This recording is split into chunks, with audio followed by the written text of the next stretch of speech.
Thank you for the VBMA and for having me here. I love doing this kind of stuff. So I'm Dr. Shadia Rayfidge, owner of Vet Triage. We'll talk about veterinary telehealth here, and we'll go through a variety of topics. It's impossible to talk about telehealth without talking about a variety of things in the vet field. I figured what I probably can do, because I'm not sure how many folks have even seen like what a teletriage, telehealth example looks like. I thought I'd start off with an example. That's a pretty cool one. And then I've got about 4 or 5 other videos we can show at the end if folks want to stay later after we go over everything. But I figured it'd be good to start with an example.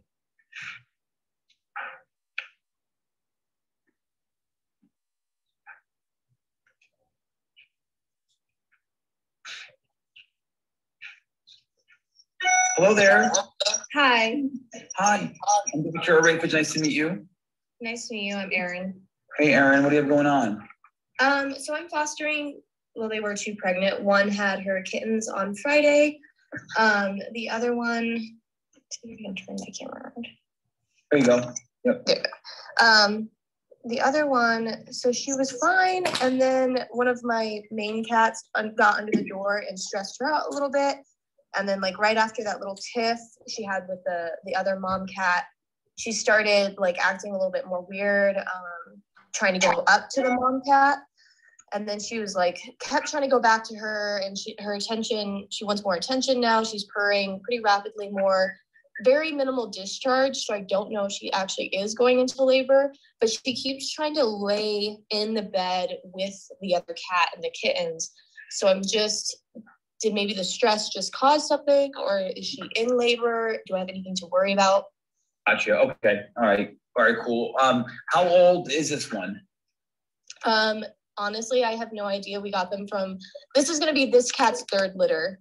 Okay, so that was my next question. How many litters this one had? Okay, so this is the 3rd litter. Very good. And do you know approximately when how long she's been pregnant for? Probably around the same time. So like, I really don't know. I got them when they were already pretty pregnant. So I've only had them for about 3 weeks now. Okay.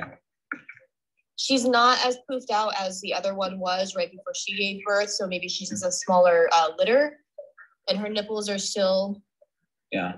You know, like and then how many babies are in there? Is anyone taking x-rays? No, this has completely been home stuff. Gotcha. I feel maybe like 3, but sometimes it's hard to tell. For sure. Let me look at her. Let me see. If you were to pick her up and then like put her on the bed, can you do that and then watch what she does? Yeah. Okay. I want to see. It's fine. No. Boo-boo. Let's see what she's doing here. Is she on any medications or supplements? No, she's not on anything. She's on kitten food and then wet food once in the morning, once at night. So she went back to her bed, but earlier she just kept trying to go back to this cat and her kittens right there.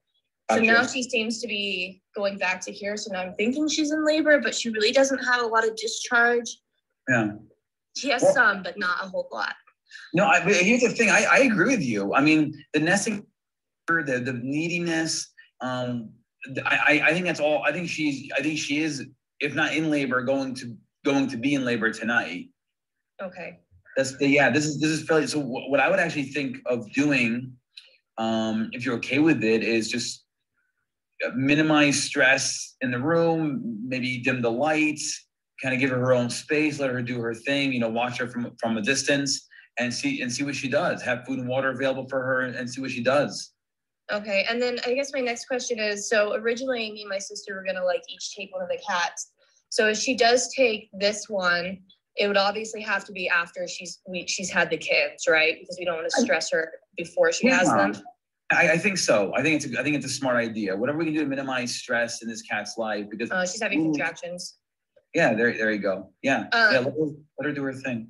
Okay, so then after she has the kittens, what's like a good time frame that she could be moved with them?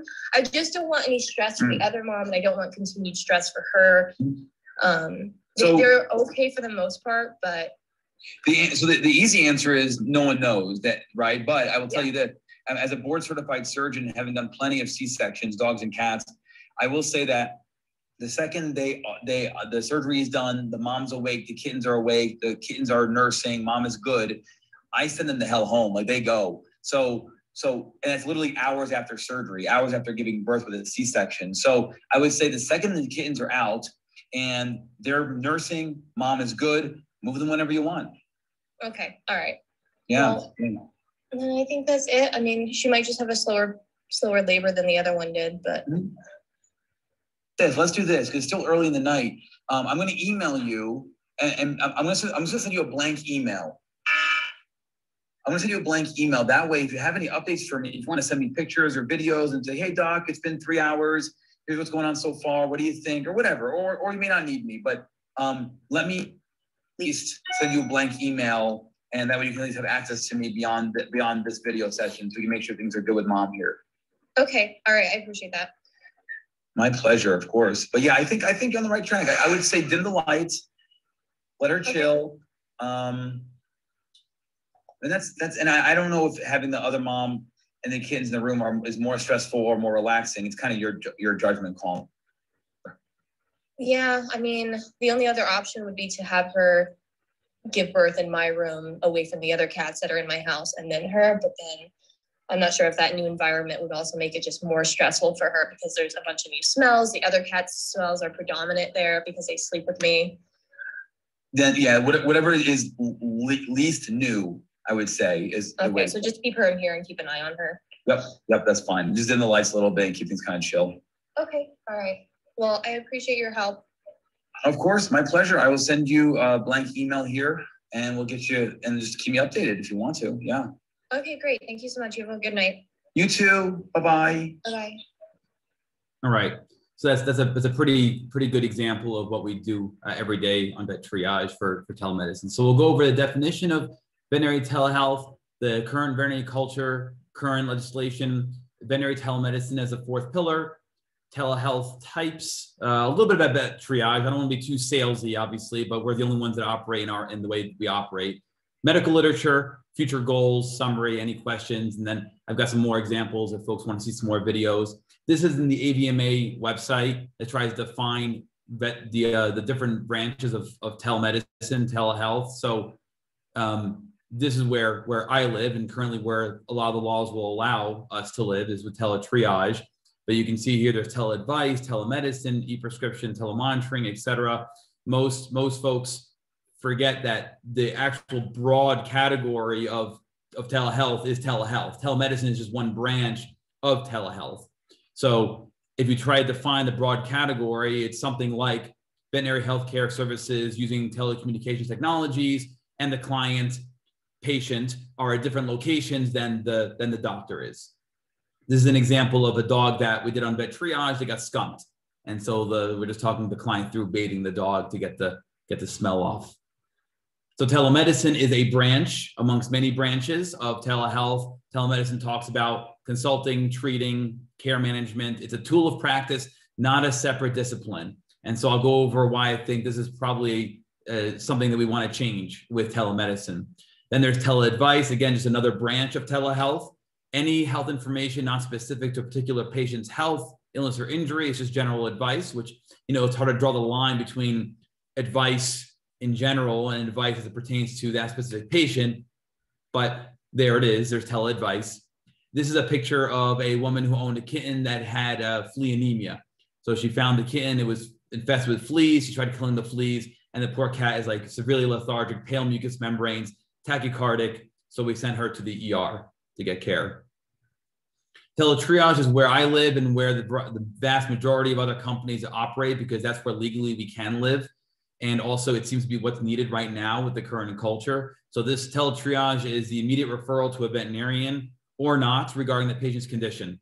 And so this is where we live. And for that example that I just showed you, a pregnant cat, is this an emergency or not? Do we have to take further action at an emergency clinic, or can this be monitored at home? And you see we chose the monitoring route. Telepractice, teleconsulting, telemonitoring, etc. This is just my friend Lindsay. She's just showing her dog here as a model, just hanging out. So let's talk about veterinary culture. That in essence is how telehealth is broken up. And those other categories, telemonitoring, telepractice, there's examples of that in vet med, and there are some that need to be more fleshed out. We don't really have e-prescriptions, for example, but we have like teleconsulting. If you talk about board certified radiologists, when you send out images to a radiologist, right, that's teleconsulting, vet to vet. So we've been using these tools for a long time. This is not new. So the veterinary culture. So veterinary school admissions from 2020 to 2021, admissions increased by 19%, which is insane. Before that, every year, it's about 6 to 7%. So for some reason during the pandemic, it just skyrocketed with the number of folks who want to become veterinarians. If you look at the stats with regards to salary for veterinarians in 2020, it's about $100,000, about 87,000 jobs available with veterinarians. They're actually expecting a 17% growth with vets, so adding about 14,500 new vets. And I'm not surprised by that. If you combine it with this increase in admissions, and the fact that we have the largest number of vet schools in our history, so which means we're pumping out the largest number of veterinarians per year in our history of veterinary medicine, that makes a lot of sense. And a huge aspect of this that we'll go for in the next couple of slides is going to be debt. I average $150,000 in debt as of 2021. This is a hypoglycemic puppy that we helped manage at home. It just didn't eat enough, played too much, and became really weak and lethargic. And so we end up putting some sugar on her gums. And as you're going through the video, you can see the puppy get better and better. So to continue on with veterinary culture, a lot of you folks probably already have either experienced this yourself or are hearing about this. If you haven't, you're going to. This is rampant throughout our field. Mental health is a concern in 92% of veterinary staff. The combination of being in debt and concern for suicides, 88%. The concern for staff shortages exceeds 90%. These are all things that are on veterinarians and veterinary staff members' minds. These are the things that are currently plaguing the system. And so a lot of papers that you look at and studies look at the Kessler psychological distress scale. I'll show in the next slide what that is, but to use that scale to decide how mentally healthy or not you are. In 2019, veterinarians who underwent this study, 6.4% were somewhere in the severely distressed category, like severe psychological distress. And you see the number went up to almost 10% in 2021.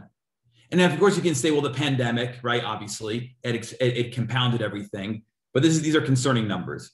Veterinary staff hovered between 17 and 18% during those same years. Burnout, veterinarians, 30% burnout. Staff members, 50%. This is just an example of that scaling system that they use. It's a 10 questions that tries to dictate what level of psychological stress you're under. And this has been shown to be a fairly reliable method as far as trying to figure out like turnover rates, suicide rates, what have you. And those are what the studies are looking at in terms of the health of other professions too, not just veterinary. When you look at another aspect of veterinary culture, you have to contend with turnover rates. So turnover is how many times you have an employee leave your facility, how many times you have to replace an employee that's lost in your facility. Every time you lose one person, it costs about 20% of their annual salary. So if you lose somebody who's making under $50,000 a year, that's a $10,000 loss to replace them once they've gone, right? And that cost also includes dealing with whatever their struggles are during their employment there too, $10,000. And if you can imagine, most staff members, who aren't doctors, they're making under $50,000. So this is a substantial amount of financial loss. Those who have higher paid jobs, every time there's turnover for them, it can be up to 213% of their salary. So if they're making $150,000 a year, you lose a lot of money every time you have turnover for somebody who's at a higher level in the field, in that hospital. The average veterinary team, 23% turnover every year. A quarter of your staff leaves every year.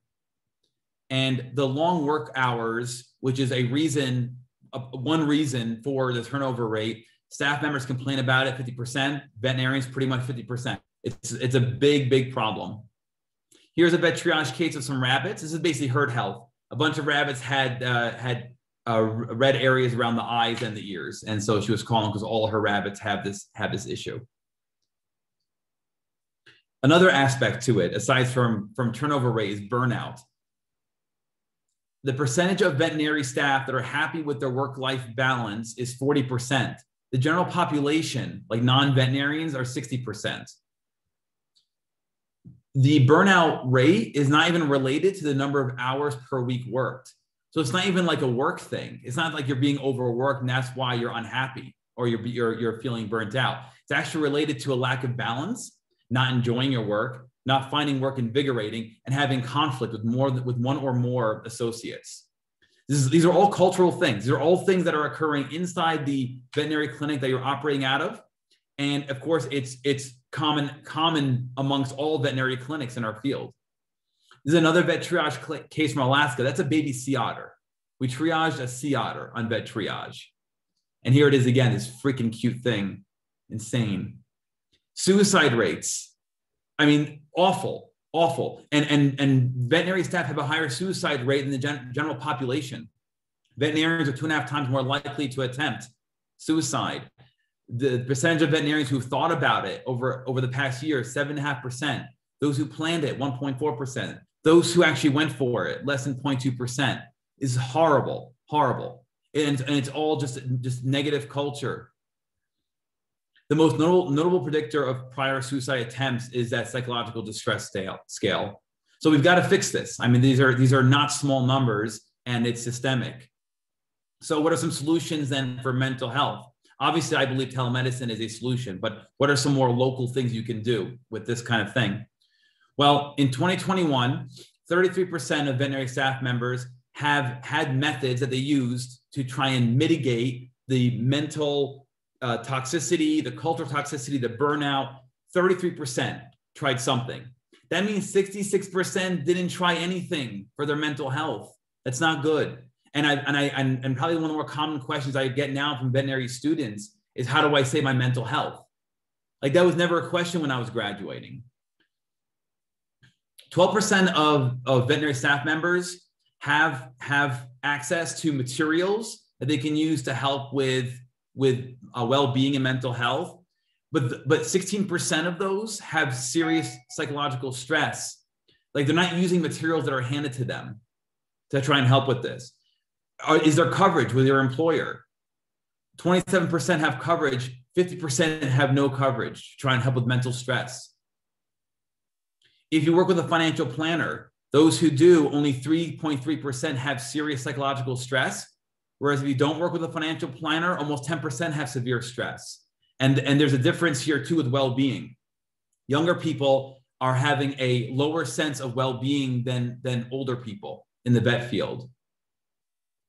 And these are just some stats. I mean, there are so many numbers you can go through to see that the veterinary staff members, both doctors and non-doctors, are really skewed towards this type of mental anguish. So when you look at future generations, so you guys, right? Only 33% of veterinarians would recommend the profession. I'm sure all of you have heard veterinarians say, oh, don't be a vet, don't be a vet. It's sad. It's the first thought we have. Don't be a veterinarian, do something else. 42 to 52% who would not recommend the profession would not recommend it because of student debt, because of low pay, and because of stress. And I'm surprised by this because when I talk to veterinarians, obviously most of my colleagues are fairly seasoned. Debt doesn't even come up. Even low pay doesn't really come up. It's all stress. It's all stress. So a lot of these studies might be focusing on younger folks who have debt on their mind, and that would make sense. I think as you go on in your career, if things aren't changing, the stress is going to become a bigger and bigger factor here. The burnout amongst veterinarians are greater than medical doctors, despite the fact that veterinarians surprisingly work less hours than human doctors. Cyberbullying. 70% of veterinarians think it's an actual issue, and I'm in that camp as well. 20% of vets report it, 12% have experienced it, 20% had a vicious review in the past year. Cyberbullying to a doctor. It's insane. Here is a vet triage case of a goldfish. They bought this goldfish 2 years ago at a carnival, and the poor thing was having swimming issues. It unfortunately passed away. but this was our very first goldfish and now we've had, I think, about 5 fish come on through vet triage. Most of them are actually happy cases. This one, unfortunately, this little guy didn't make it. Here's a squirrel on vet triage. Somebody has a squirrel in their closet, and look how fat it is. I told her, I said, she goes, oh, it was calling us for like upper respiratory tract signs. And I said, by the way, you need to have this thing lose weight. So now let's go into some current legislation, right? The veterinary client-patient relationship, the VCPR. This is massive when it comes to trying to spearhead a movement in telemedicine like we're trying to do. It's the basis for interaction amongst veterinarians, their clients, and pets. It is viewed as being critical to the health of animals, which I would argue, no, it's not. VCPR is, as defined, the physical interaction, the meeting of in person between veterinarian, pet owner, and animal in person. I would say it's not critical to the health of animals. Clearly, because we're functioning in that capacity now. So you're not supposed to be able to diagnose without a VCPR, prescribe with a VCPR, without one. You need to have a VCPR in order to diagnose and prescribe. And again, I would argue in that cat example, I mean, did I need a VCPR to go through the fact that this cat was pregnant? Now you could argue, you say, well, you need x-rays and stuff. Sure, of course. But I'm not sure what else to diagnose that cat with other than she's pregnant, So there's issues there. And then we'll talk about prescriptions in another slide. Then you've got patient limitations. So we all know there are some pets that are just horrific at the vet hospital, right? And this has been shown both in people and in animals, white coat syndrome. White coat syndrome is defined as physiologic changes that occur due to being physically present at the doctor office. The physiologic changes that occur in the patient because you're at the office. My dad gets this. He breaks into a sweat. Blood pressure goes up, heart rate goes up when he's at the doctor. Same thing for animals, right? A feral cat, an aggressive dog, an exotic pet, birds. So white coat syndrome is a real thing, and it does result in cardiovascular and neurologic changes to the patient. If you can examine that patient at home, you see them in their natural environment, you eliminate the white coat syndrome. Animals don't know they're on camera, so they are not going to be nervous.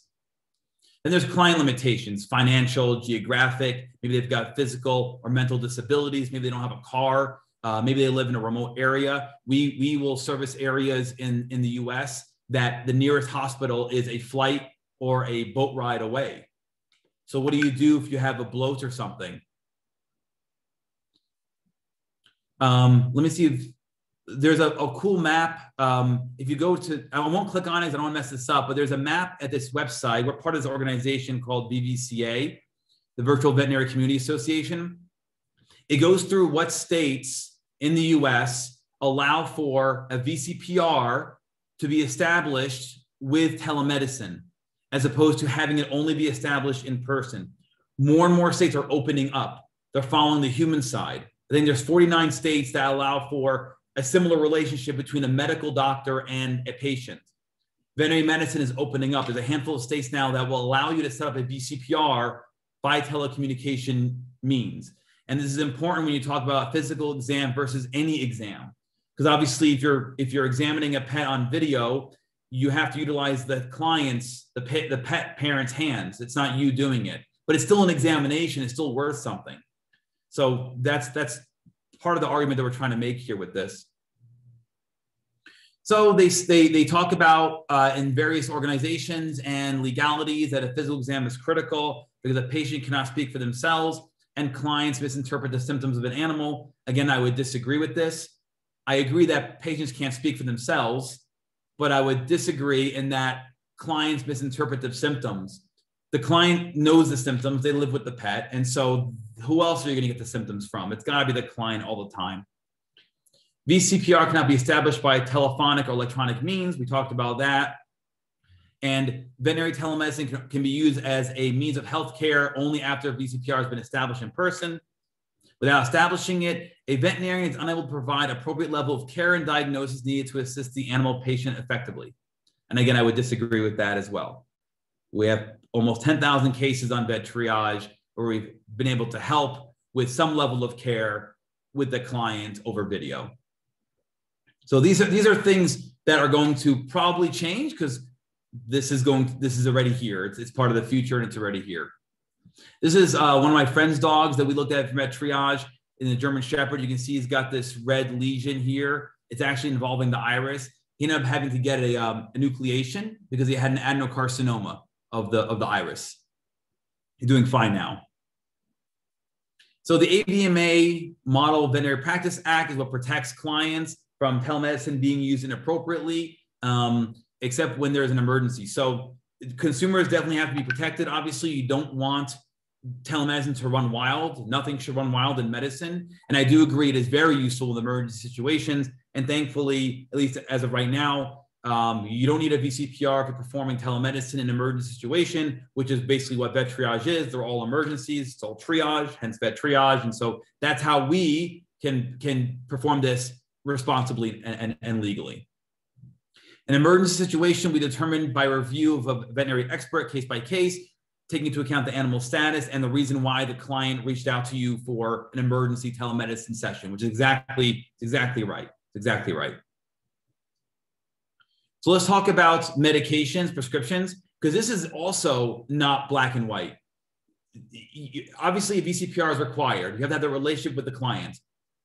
However, there are some organizations that believe that even over-the-counter products or supplements or nutraceuticals or diets, non-prescription diets, are considered prescriptions because you as a veterinarian are recommending it to a client. I wholeheartedly disagree with that. To me, a prescription is a medication that requires a prescription. So if you can find it over the counter, fair game. That's how I see it. Not everybody's going to agree with that. For me, if a client has access to it over the counter on any shelf in a grocery store or a pharmacy or wherever, I'd rather have them using it under the direction of a veterinarian than going under than their own research or a Facebook chat group or whoever. I'd rather have a veterinarian tell them how to use that over-the-counter product rather than they just guess on their own. You don't want an owner giving a cat a human non-steroidal anti-inflammatory. And that's an extreme example, but that's an example of why that would be inappropriate. So I believe telehealth should be the fourth pillar of veterinary medicine. You know, you've got rescues, you've got GPs, you've got ER, you've got specialists. I think telehealth is right in the middle. I think it's able to bridge the gap amongst all these organizations, or rather these different parts of the field. And I think we should actually elevate telehealth to where it should be considered a separate discipline. Unlike the previous slide where they mentioned that telemedicine should not be considered a separate discipline. I disagree. It's got nuance to it. It's got technology to it. It's got confidentiality limitations to it. It's a whole different branch of training. And so I think that you're going to end up seeing that over the next few years. So I made this chart to kind of exhibit that I think telehealth can bridge the gap between all these functionalities. We're not going to spend too much time on cybersecurity. Just be aware that cybersecurity is a big deal, even in GPs, ER, especially hospitals. I've known folks who had their files stolen by hackers and in veterinary clinics. And so, you know, this is a company that I recommend pursuing. Good friend of mine who owns this company. And so I'll leave it at that. You guys, I think, will have access to these slides after this, so you can go through and read all this stuff. But there's been some major cyber attacks in the vet field. Let's talk about different types of telehealth. And Emily, feel free to stop me if there are any pressing questions. So there's three categories here of telehealth. There's software, there's non-video, and there's video. And again, this is my classification. This is how I see it. I haven't found any resources that sort of categorizes telehealth, so I categorized it. Asynchronous implies that there is going to be some kind of a delay between when you receive the information or image or video from that client and to the point where the veterinarian can assess the video or image or email or text or whatever, and then respond back to it. That's asynchronous. It's not real time. So I put it as a subcategory because you could argue, is texting back and forth with a veterinarian in real time, is that synchronous or asynchronous? Because it is happening, not at the same time, but it's happening fairly quickly. So how spread out is that? Versus if I get an email from a client today, but I respond tomorrow, that's clearly asynchronous. That's not in real time by any stretch. And it's more delayed than texting, but texting is more delayed than a real-time video, like you just saw with that cat example. So asynchronous is not necessarily synchronous with non-video, but it tends to be related. The same thing with video telehealth. If a client sends me an actual video via email, but I look at it later, well, it's asynchronous now. It's not in real time. Or you can have what I just showed you, synchronous, real time, live two-way video. So these are general categories. So software is the first category. Companies will sell their software or lease it out to clinics so their vets can do their own telemedicine. We find, and I'll show you some studies on this, it may not alleviate the inherent challenges that veterinarians face. If I'm an employer and I have veterinarians on staff, I kind of don't want them stuck on a computer. I want them doing surgery or administering vaccines or taking care of hospitalized patients, performing radiographs, collecting blood work, right? I want them doing stuff. And so I'm not really sure this is the best way to go, but it is an option. Then you've got the non-video. So you can email, texting, phone call, but no videos involved. And, you know, it's a bit sketchy as far as who's answering these calls with these other companies, but someone's answering them with whatever quality you want to deem necessary there. I don't know. And whether or not the 24/7 is up to a company and there's species limitations, most folks, as you can imagine, are dogs and cats. Whereas I already showed you probably like 10 species that we've dealt with. But this is again, these are generalizations, folks. I don't want to. These are generalizations. So just you're always going to find exceptions. And then there's of course my company. We're the only ones that do it this way, where it's only veterinarians. It's licensed vets, live, 24/7, on demand, no appointments. The cost doesn't change for the client, all species. I own the company, so it's veterinary owned and operated. So I know how to manage this. This was a rescue organization that I managed / hospital in Las Vegas, Heart to Live. And so we did the kind of just a demo for the pictures here. And you can see we have vet triage masks. Yay. So we find with vet triage, the stats are less than 20% of our cases need to go to the emergency room. We see that with clinics that utilize our services, whether they are small mom and pop practices, GPs, or whether they are large 24/7 ER specialty. We've seen them, they make more money because they lose less money and they get their cases back. There's more recruitment for staff members. There's increased retention of their staff members. You see an improvement with culture. They're happier to work there because they know they can offload their burdens onto a company like mine. So this is what we're seeing. And this is what I mean. This is why we did so much. This is why I talked so much about culture before, because we're seeing improvements in culture by our services directly and indirectly. Here's just an example. I have a YouTube channel, which you're more than welcome to subscribe to. It's got a bunch of educational videos on there tailored towards veterinary students and veterinarians, some for pet owners. Well, a lot for pet owners, but you can learn stuff from it if you want to see how I talk to clients about allergies or TPLO or whatever. Anyway, so that's my YouTube. And then just our other social media platforms. Vet Triage has a YouTube channel, and then we've got Instagram for Vet Triage and for me. And it's all educational stuff and what have you. So just to be out there. We create flyers for hospitals. This is just, I'm not going to get too salesy here. This is just, I'm just showing you like the things that we do to help vet clinics reach their clients so they know that we exist. They can use us to whatever capacity they want to use us with. Let's go into some medical literature. Unless, Emily, there are any questions or anything that you want me to? So far, so good. We're hanging in there. It's really interesting. Good. So literature. So 2006 study, they looked at how many papers on telemedicine are there in veterinary practice. They found 25 papers. 2 of those papers had actual research in them. 16 of them had no references. Think of all the research papers, I think, at this point, you guys read or you will be reading. No references, 16 of them.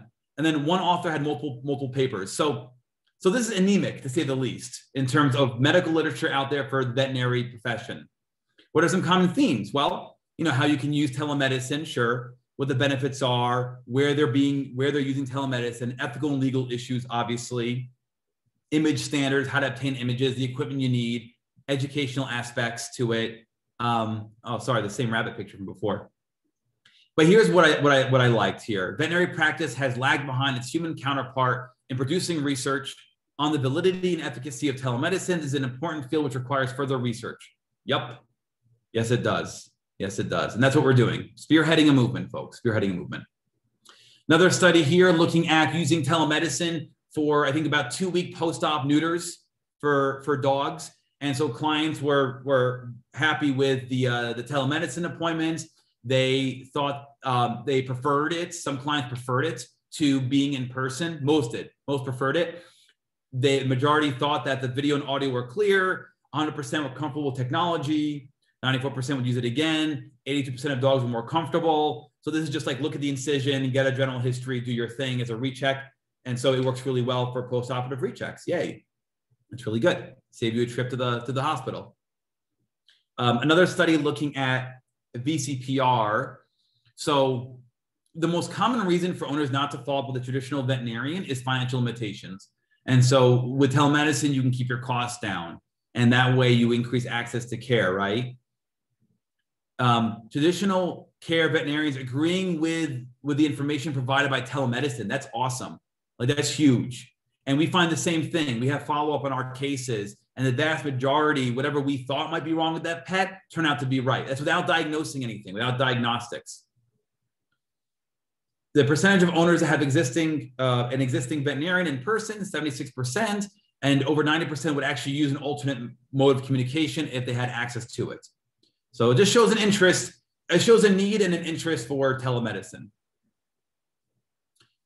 Another study here, I think this is in the UK, they were showing in general, is a large study surveying veterinarians. Basically, veterinarians have no idea how to talk about telemedicine, how to categorize it, what it is, the definitions of telehealth and telemedicine. They just don't know it. And they're not even sure they're doing telehealth there. Now, if you think about it, the moment phones were invented in the veterinary field, you're doing telemedicine now. You're performing telemedicine because you're on the phone and you're trying to triage something over the phone or trying to give advice over the phone. We've been doing telemedicine since the 80s. It's been commonplace. We just don't think about it that way because now with the pandemic, it's expanded on this concept. But veterinarians did not even realize they've been performing telemedicine, email, text message, phone calls. You've been doing that. This is my classmate, Dr. Bruno. She's looking at her dog's teeth for me. Another survey looking at veterinarians defining telemedicine. Again, they couldn't. The answers were all over the place in terms of how do you define it? What do you think about it? There's no standardization for the way veterinarians are thinking about this. Another classmate of mine, Dr. Aline, he's there with his cat. Another study here looking at, looking at the future of veterinary telemedicine, how it's going to progress, which, it's going to grow exponentially. Of course it is. The development, incorporation of telemedicine in the curriculum, in formative years of veterinary students training is critical to ensure effective and efficient training of students in telemedicine in the COVID era. And I would argue it goes beyond COVID, right? Because it's not going to go anywhere. It helps too many people and too many animals for it to go anywhere. There are some big players in the game, and we're one of them. And I do think it needs to be in the curriculum for veterinary schools.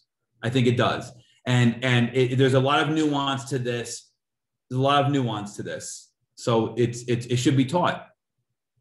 This is interesting because it shows that clients are willing to pay. So dog owners are willing to pay $38 more for a telemedicine consult with their family veterinarian. $38 more than the regular consult fee. More to stay at home and talk to their vet, the vet that they trust, they know via telemedicine. And if you're like, well, how much would you pay if it was any vet in your area with telemedicine? They pay $13 more than the consult. Most consults are between $60 and $100 for GPs, and then ER goes from $100 to $150, sometimes $200, and specialty can go up to a few $100s to meet with the doctor. So this is interesting. Clients would actually pay more to be able to not go into the clinic. Cat owners are willing to pay $38 per call or visit with their vet, and $12 when it's a vet that's not in their community. Still, cat owners are willing to pay more. So there's an interest there. There's an interest amongst pet owners. It's not about the money. You can charge whatever. That's not the point. The point is that clients actually see it as a service they would pay more for than going in person. Whereas you'd think, well, isn't it more valuable to be there in person, right? The vet can palpate your pet. And from a client's perspective, they'd pay more for this. Portuguese veterinarians is a survey to find out what they're thinking about this. The overall opinion with telemedicine, there should be reductions in restrictions. There should be improved guidance and regulation. I agree. 80% of them believe that there should be limits to veterinary telemedicine. I would agree as well. 66% of them thought that a remote consultation should always be preceded by face-to-face consult. I disagree with that. I don't think it's necessary in all cases. Most thought that vet talking to vet with social media should not be banned, but it should be regulated by ethical standards. Sure. I mean, vet to vet is sure, you know, it's different than talking to clients. You know, the social media thing for clients, well, you know. The concerns they have with telemedicine have to do with reputation. That's what they're worried about. They're not worried about privacy. They're not worried about confidentiality. They're worried about reputation, things going wrong. So if we can show, so with that, if we can show with data that you can perform a large number of telemedicine cases and not have any trouble, that should be a win for telemedicine. It should give veterinarians confidence in knowing you can perform telemedicine safely and appropriately. Another study in the UK looking at equine veterinary surgeons who treat racehorses. They found 4 big points here. The trainer-veterinarian relationship is predicated upon a good working relationship. And I agree with that. And the undertone of that is, do you need a VCPR to have that relationship? With vet triage, for example, we formulated a healthy relationship with our clients, even though it's the first time you're meeting them. So do you really have to meet face-to-face, or can it just be a good relationship? There was little or no change in the veterinary trainer relationship during the first lockdown period. It's during COVID. So COVID didn't really affect the relationships.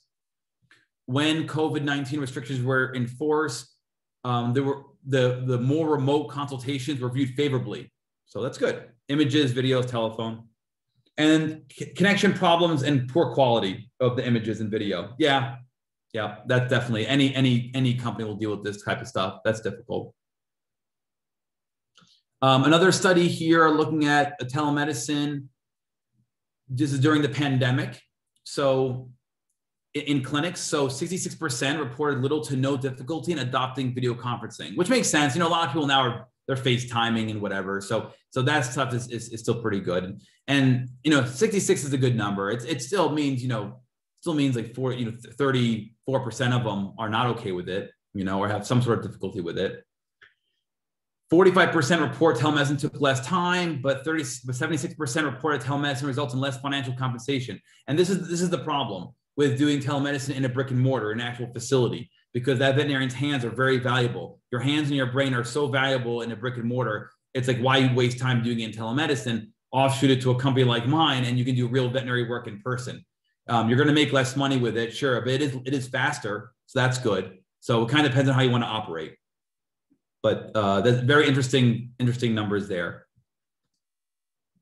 And this is more of a medically oriented study. They were looking at comparing gait analysis, orthopedic exams using force plate and video. So you have like a doctor look at the dog in real life, and then one look at a video and kind of see if you can come to the same conclusion. And so there was high correlation between the two things. So you can even use it for, like, you know, diagnosing things, or at least getting some sort of picture as far as orthopedic health with dogs. So that's cool to see. Finally, we'll transition to future goals. We recently partnered with Cornell University, yay, where I graduated. University of Minnesota, in progress right now. Long Island Veterinary Specialists, which is a massive hospital in Long Island, New York. That's also where I was trained. So we've got fairly large institutions that are partnering with us now. We're hoping to get more involved with academia because they need help as well, as I'm sure some of you know. We are publishing our own data. I should have 2 papers coming out soon on demographic studies with what our clientele are, what the species are that they're helping with. And then we'll have bigger papers after we set up that foundation, probably like 2,000 cases, which in the vet field is a massive number of cases. And we've got almost 10,000. So it's just a matter of publishing data. Lobbying efforts, we try to help open up BCPR, not to make it the wild, wild west, but help open it up. We work with a lot of media. We are working on expanding vet triage. We're working in Australia now, and we're trying to expand to UK. University partnerships, like I mentioned, and of course, emergency teletriage is where we live. We've lowered the wait times at emergency hospitals.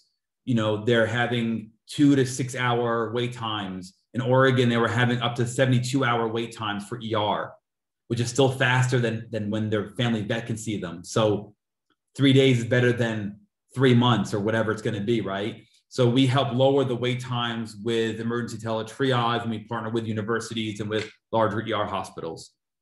And that helps everybody out, everybody. So in summary, I think that some of the legislation, as you probably can tell from my tone, are fairly antiquated, but there's room for improvement, and there's lots of fighting ahead.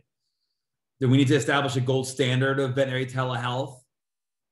We have to recognize as a profession different types of telehealth. So hopefully now you're a bit more well-versed in what the types are and how it's broken down. We really should recognize telehealth as its own pillar of veterinary medicine, and we really need to change the culture. And I think with telehealth, if we can lower the workload of veterinary clinics, increase access to care, you'll see less negative online reviews, less turnover, higher retention of your staff members, easier hiring of staff members, all that. And that's one. It's not the silver bullet, but it is going to be a major force. And we've already seen it be a major force in improving veterinary culture.